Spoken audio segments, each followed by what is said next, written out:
Olá a todos, sou o Thiago Alves, diretamente da Regos no Brasil. Hoje eu tenho o prazer de receber aqui o Dr. André Dabarian, que vai falar um pouquinho para a gente sobre o coronavírus, mitos e fatos sobre todo esse surto, todo esse pânico que está tendo e como se prevenir nos ambientes de trabalho. Dr. André, era um prazer recebê-lo aqui na Regos. Obrigado, Thiago. Obrigado a todos. É um prazer estar aqui conversando com todos. Eu espero que essa conversa possa ser bastante esclarecedora.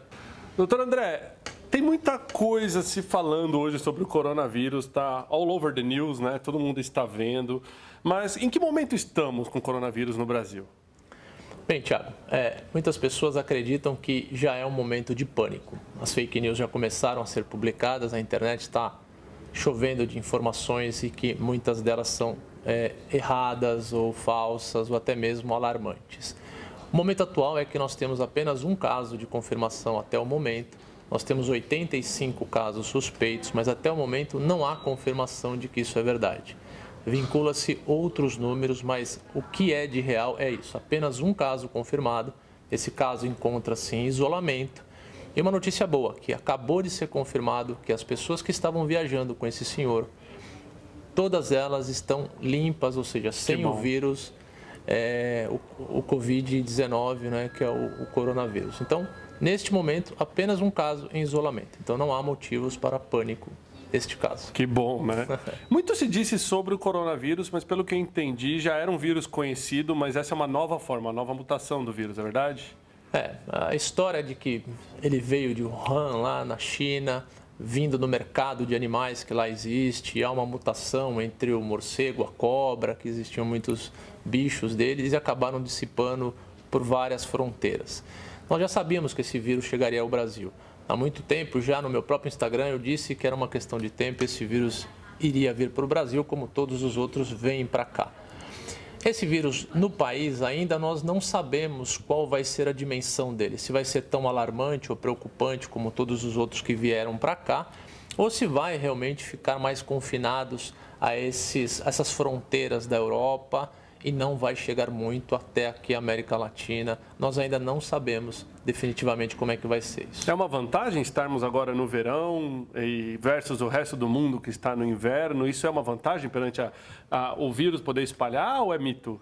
Isso pode existir, de fato, Como nós temos a incidência maior nos países e todos eles estão vivendo um momento de inverno lá, talvez aqui no Brasil, por estar em temperaturas muito quentes, ou até mesmo essa mudança climática do frio para o quente, isso sem dúvida nenhuma pode deixar o vírus mais sensível e até mesmo combatê-lo até nesse caminho, nesse choque climático que pode ter. Isso pode ser uma barreira para o vírus, sim. Que legal. Eu acho que boa parte das pessoas que estão nos assistindo, então vendo esse vídeo agora, tem interesse em saber quais as práticas de prevenção para os ambientes de trabalho. As pessoas precisam trabalhar, precisam ir atrás das empresas, o Brasil e o mundo não pode parar. A gente tem acompanhado notícias, por exemplo, como grandes movimentos, grandes concentrações de pessoas, como o Salão de Automóvel de Genebra, que foi cancelado recentemente. Mas aqui no Brasil, como as pessoas podem ir para o escritório e ainda se sentir segura, mas tomando a devida precaução? Pois é, isso é um grande problema financeiro. A gente vê as bolsas caindo, reuniões sendo suspensas, um certo alarme que, ao meu ver, ainda no Brasil não deve acontecer. Nós temos hoje claramente, por todos os meios de comunicação, que esse vírus ainda não se alastrou para o Brasil. Então, neste momento, claro que isso aqui pode mudar e amanhã depois a gente pode voltar aqui e falar que isso mudou. Então, nesse momento, não há por que ter medo de você sair às ruas. Acabamos de ter um carnaval onde teve a maior aglomeração do mundo entre pessoas, mas não há por que ter pânico, porque até o momento só existe um caso confirmado no Brasil. Então, as pessoas que estiverem por aqui não terão esse problema de estarem contaminadas. Então, no Brasil, nada deve ser mudado, as pessoas devem continuar compartilhando seus espaços, devem compartilhar realmente seus ambientes de trabalho sem nenhuma preocupação. Agora, lembrar que as prevenções, seja ela para o coronavírus ou para o H1N1, que vai vir agora, em época de inverno, é comum. E o governo, em São Paulo, a antecipação vai acontecer para vacinação agora da gripe. Começa em março, antigamente era sempre feita em abril até maio, ela começa agora em março. e a predileção, as primeiras pessoas serão as gestantes e as pessoas mais debilitadas, como os vulneráveis, as crianças e depois os idosos. Então, nós temos que nos prevenir como um todo. E as preocupações para a prevenção são as práticas que já utilizamos.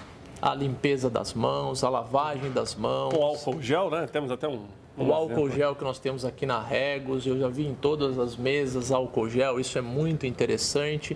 Funciona mesmo? Funciona, porque lembramos que o maior órgão de transmissão nosso são as mãos, né? Então, isso que o Thiago está fazendo, essa maneira com que ele está lavando as mãos, limpando as mãos, é interessante.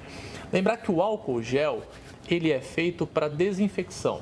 A lavagem com álcool, ela é própria para isso, mas a lavagem com água e sabão é para sujidades. Então, se a sua mão está suja, ela deve ser lavada com água e sabão. E aí o álcool é uma desinfecção. Então, essas são medidas extremamente prudentes e importantes no combate não só do coronavírus, mas de qualquer outra infecção. Evitar aglomerações é importante? Sim, é importante. Então, imagine aqui que nós estamos juntos e eu estou gripado, uma gripe comum. Se eu ficar tossindo perto de você, é claro que daqui a pouco você vai estar gripado. A gente costuma até falar que numa família, por exemplo, quando a criança está doente, o pai e a mãe pegam. Eu sei bem. Sabe bem o que é isso, né, Thiago? Nas escolas é assim, você leva o seu filho para a escola, ele está gripado, ele volta e os outros colegas acabam gripando. Então, a gripe é transmissível, o vírus é transmissível. A transmissibilidade de qualquer tipo de vírus é muito semelhante. Tá, muito legal. Bom, eu queria aproveitar que temos o Dr. André hoje aqui para jogar um pouquinho com ele sobre mitos e fatos sobre o coronavírus, né? Tanto se espalhou de notícia nesses últimos dias, tanta coisa foi dita e eu acho que o pessoal que está assistindo vai se identificar. Uma das coisas que eu vi que é o seguinte, que o ar-condicionado, se você espirra numa sala, ele vai chegar numa outra sala o vírus. É verdade ou é mentira, doutor? Pois é, Thiago, essa é uma das muitas notícias que tem vinculado na internet, que também chegam a mim, não é? Não, isso é um mito, não é?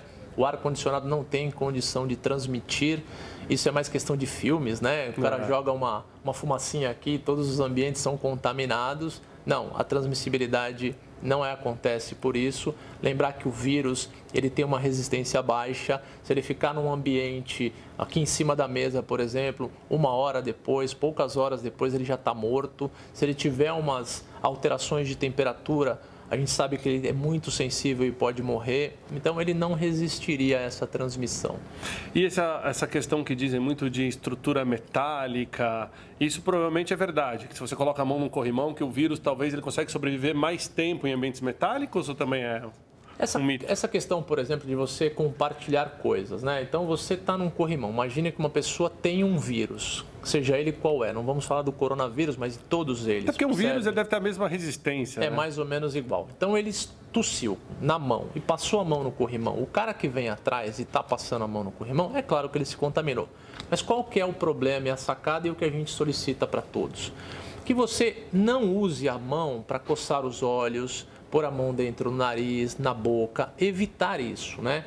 Isso é mais difícil com as crianças, mas nós podemos nos policiar e a partir de agora acho que cabe esse alerta para que você evite ficar coçando os olhos, coçando o ouvido, às vezes o nariz e a boca. Então evite que as mãos sejam um veículo de transmissão, que você não contamine-se a si próprio. Porque não há nenhum problema. Se eu der a mão para você e você estiver contaminado com o vírus e daqui a pouco eu pegar a minha mão e passar um álcool, acabou o vírus morreu ali.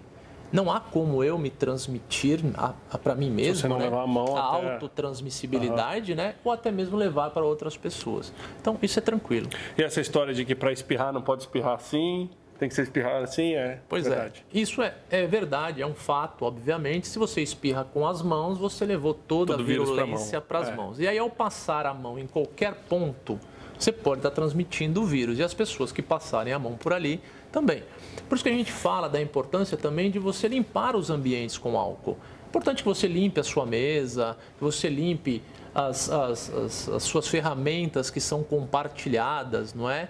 E que se você tiver que compartilhar alguma coisa, que você faça uma higiene simples. Eu acho que isso é bacana, é legal isso. Doutor André, e com relação aos objetos pessoais no escritório, como celular, notebook, quais são as preocupações que as pessoas têm que ter?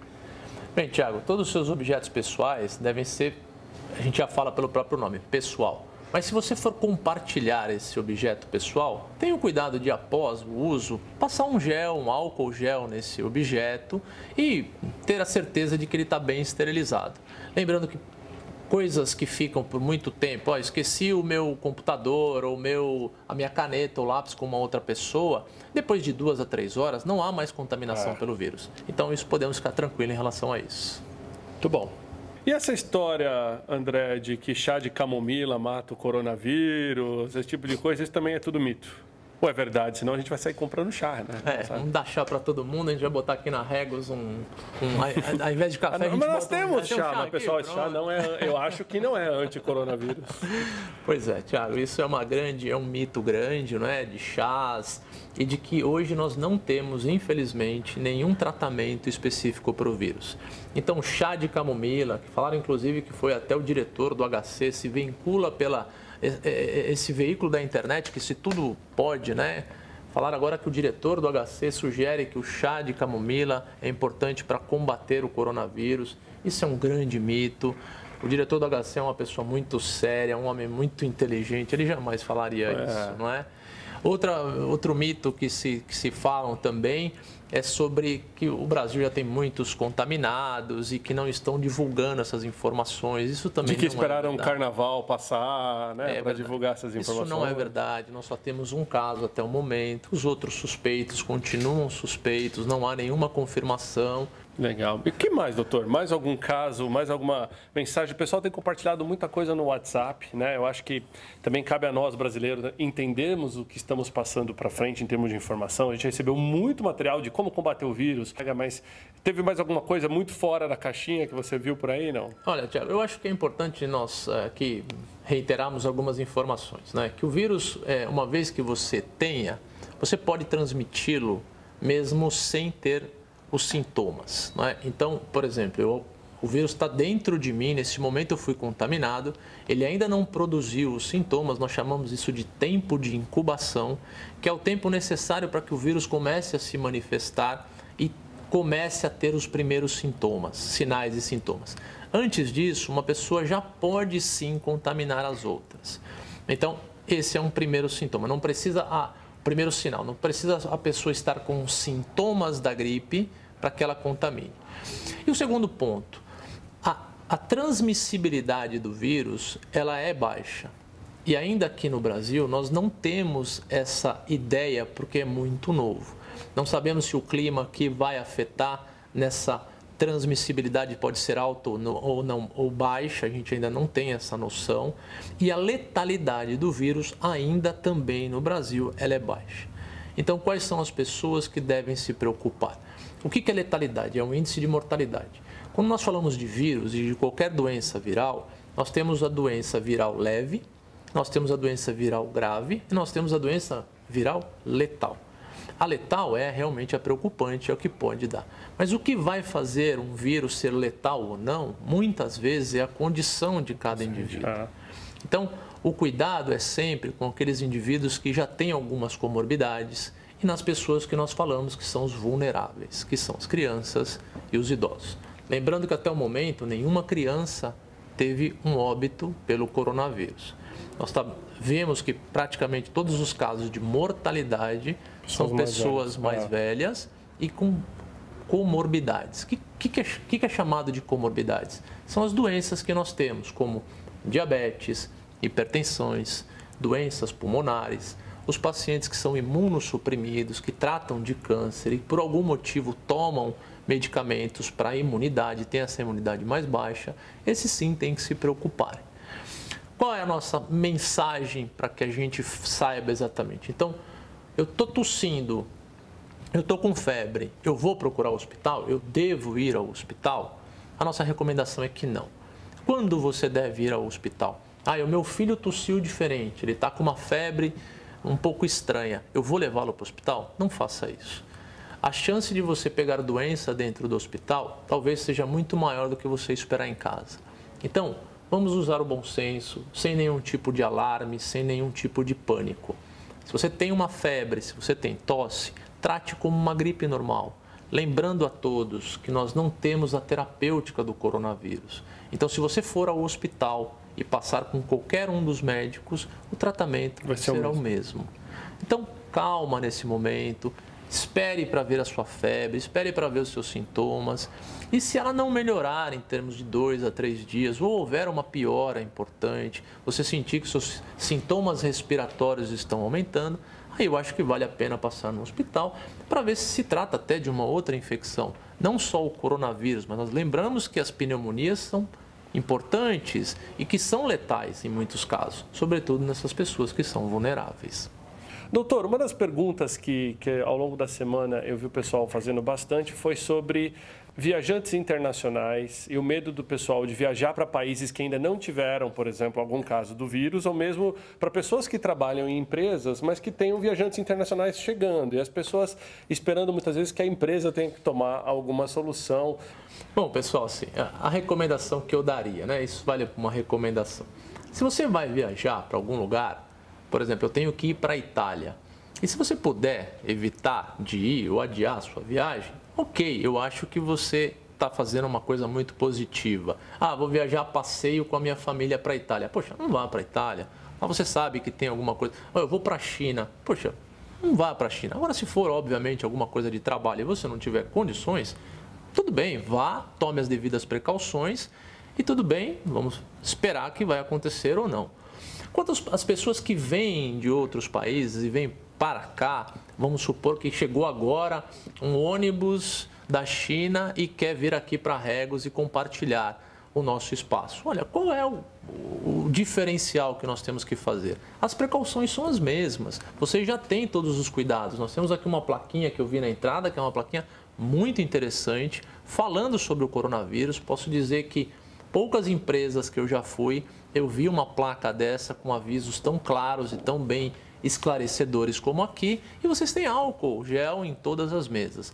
Isso faz com que todas as pessoas que adentrarem a esse espaço saibam quais são as medidas de higiene que devem ser tomadas. Então, higienize as suas mãos, lave a sua mão. Nós temos banheiros aqui com sabão, que a pessoa pode ir lá, lavar as mãos, passa o álcool gel na sua mesa, trabalha normalmente. E deixa os órgãos governamentais cuidarem, né, das fronteiras e do cuidado aí de vigilância sanitária, acredito. Perfeito, Thiago. O fato de você estar dentro de um ambiente compartilhado grande quanto esse, ao meu ver, ele é positivo. Por quê? Nós nos preocupamos com ambientes fechados. Aqui é um ambiente aberto, extremamente bem ventilado e que pessoas circulam aqui durante o tempo inteiro. É claro que por bom senso e bom tom, se você encontrar alguém gripado, tossindo, você não vai ficar muito perto dessa pessoa. Então, procure não ficar próximo disso. Mas isso pode acontecer em qualquer ambiente. Você está no metrô, você está no ônibus, o cara está tossindo lá no ônibus, no avião. Você está exposto a isso, né? Então, sem pânico, sem nada. Agora, claro, se essa pessoa tiver com sinais gripais, ela deve ou ficar em casa, ou trabalhar dentro de casa, ou então usar uma máscara para que tente evitar soltar esses vírus no ar. Uma das coisas que eu li bastante na internet é que ainda não existe vacina, né, doutor, para a questão do vírus. Então, estão trabalhando, tentando desenvolver uma vacina. E o segundo é que não é qualquer máscara. Disseram que existem máscaras que matam vírus, mas isso também é mito. É mito. Então, olha, Thiago, isso é uma coisa bem legal, né? Eu vi na internet agora como se fazer e produzir uma máscara, né? Filtro de café. Filtro de café, elastiquinho. Pessoal, por favor, não utilizem isso, não é? Então, se você está gripado ou alguma coisa, vá na farmácia, compra uma máscara comum, que essa máscara ela vai ter efetividade por 6 horas, depois você vai precisar trocá-la, e ela tem a simples função de barreira, ou seja, quando você tossir ou espirrar, os vírus podem ficar naquele momento naquela máscara, mas contra o coronavírus, ela não tem uma segurança. Então, por exemplo, eu vou sair de máscara para não pegar o coronavírus. Não funciona. Não vai funcionar. Tem que ser uma máscara bem específica. Específica, que a gente chama de N95. O vírus ele é microscópico, ele é muito pequeno, ele atravessa os poros dessas outras máscaras. É isso aí, pessoal. Uma aula do Dr. André sobre como se proteger, como se prevenir, então, da contaminação pelo coronavírus. Não só do coronavírus, como de vários outros agentes infecciosos. Dr. André, é um prazer recebê-lo, então, aqui. Muito obrigado pelo bate-papo. Obrigado, Thiago. É um grande prazer estar aqui com vocês. Eu fico muito feliz com empresas que tomam iniciativas como essa, de não apenas comercializar o seu espaço, mas também preocupadas com a segurança de todos que aqui estão. Muito obrigado. Que isso, um prazer recebê-lo. Quem tiver dúvidas e comentários, lembra de mandar no vídeo. A gente vai depois estar voltando aí no futuro para estar interagindo com vocês.